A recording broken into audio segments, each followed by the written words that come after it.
महादेव का प्रसाद। एक छोटे से गांव में जहां हरियाली और शांति का राज्य था, एक बूढ़ा बाबा रहता था जिसे सब बाबा भोलेनाथ कहते थे।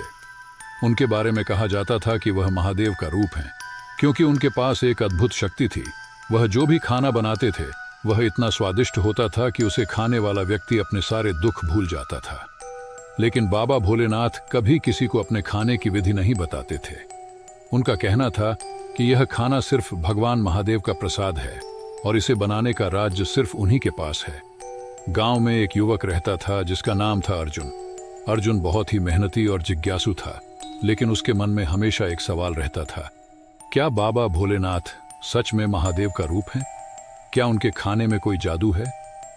अर्जुन ने बाबा से कई बार उनके खाने का राज जानने की कोशिश की, लेकिन हर बार बाबा मुस्कुराकर टाल देते थे। एक दिन गांव में एक भयंकर अकाल पड़ा।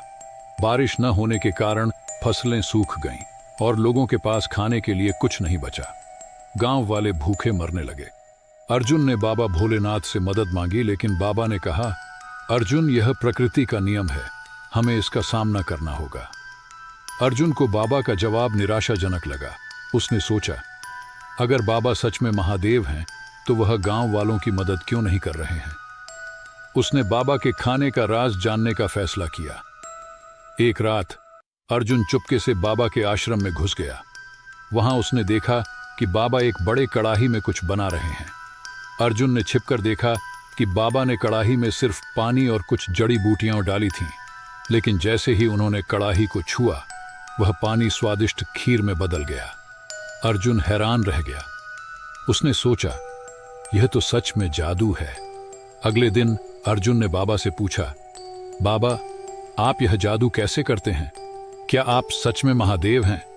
बाबा मुस्कुराए और बोले, अर्जुन, यह जादू नहीं है, यह भगवान महादेव का आशीर्वाद है। जब तक तुम्हारे मन में श्रद्धा और विश्वास होगा, तब तक तुम्हें यह शक्ति मिलती रहेगी। कुछ दिनों बाद गांव में एक और संकट आया।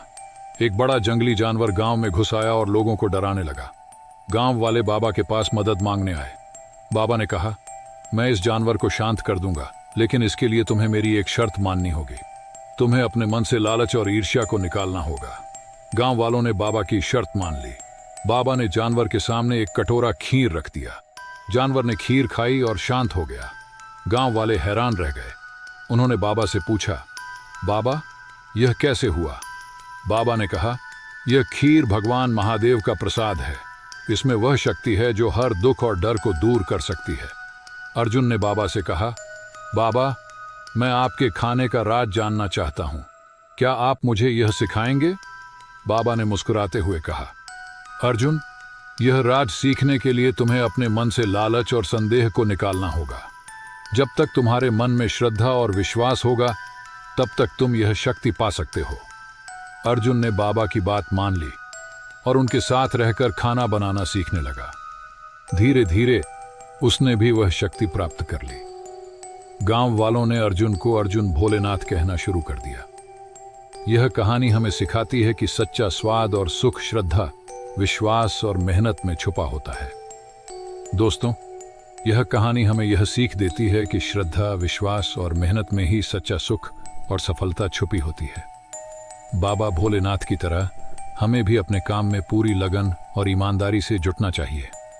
अगर आपको यह कहानी पसंद आई हो तो इसे लाइक करें, अपने दोस्तों और परिवार के साथ शेयर करें और हमारे चैनल सच्ची कहानी को सब्सक्राइब जरूर करें। ऐसी ही रोचक, मनोरंजक और प्रेरणादायक कहानियां सुनने के लिए हमारे साथ जुड़े रहिए। हर हर महादेव।